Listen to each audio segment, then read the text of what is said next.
interesting story behind that. There was probably the severe flood that was in Vermont in 1927. Well, Coolidge came back the following fall to see the recovery efforts on a grand tour by train, mostly going up White River Junction and Montpelier and so forth, and had told the press that he was going to make no speeches along the whole way. He thought it was undignified for a president to speak from the back of a train because of the hubbub of the crowds and everything. At the very last stop down in Bennington, he held up his hand to silence the crowd, and he delivered this speech all off the cuff. He hadn't prepared any notes, and the reporters were frantic to record this. And there were a couple of different versions that appeared in the papers the next day, but this is the official version here. And it's kind of like his Gettysburg Address in a way, because so much was said in just a few words, and really does speak to his love of his native state.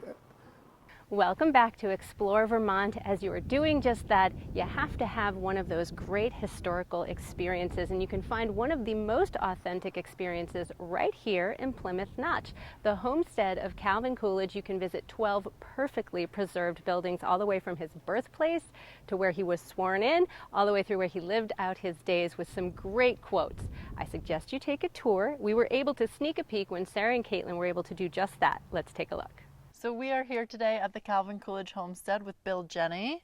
And Bill, I was hoping you could tell us a little bit about what we have going on here. This is the quintessential Vermont town. It's beautiful. It is indeed, and this has been described as one of the best preserved presidential sites in the country, because this is the village of Plymouth Notch, preserved as it was 100 years ago when Calvin Coolidge was walking up and down the road here. We have 25 historic structures here and about 600 acres that are maintained and preserved, and that was basically following the wishes of the Coolidge family. Grace Coolidge wanted the Coolidge birthplace preserved, but the entire surroundings as well, and so John Coolidge, her son, donated the Coolidge Homestead to the state back in 1956, and he started buying properties as they became available, and then the state gradually bought things from him. For example, the mountain that we have right here is all state property now, thanks to Mr. Coolidge. And he was also very generous in giving us everything that was presented to his parents during the White House years. So this is a collection not just of the early Vermont things, but we have the presidential gifts of state in this collection.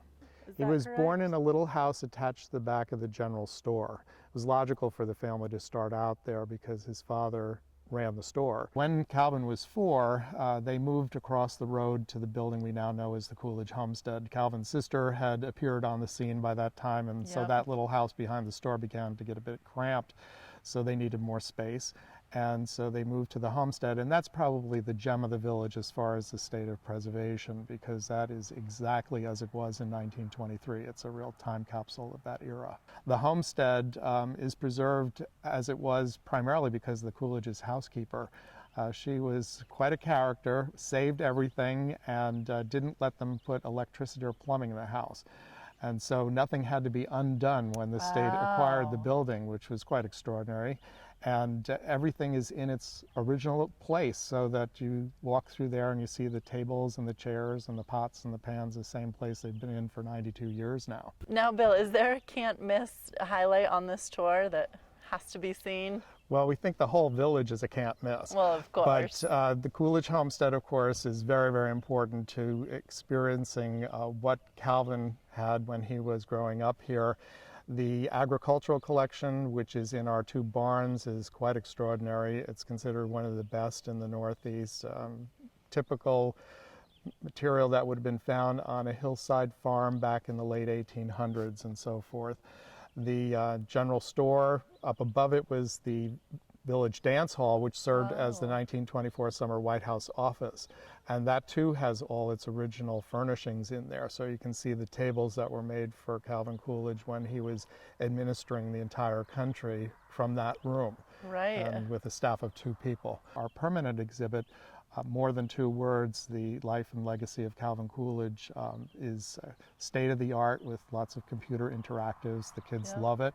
And then we have a temporary exhibit, changes every year. And this year's theme is the Grace Coolidge Fashion Collection, which of course is going over very, very well with all the interest in Downton Abbey and all that. It's the style of the 20s.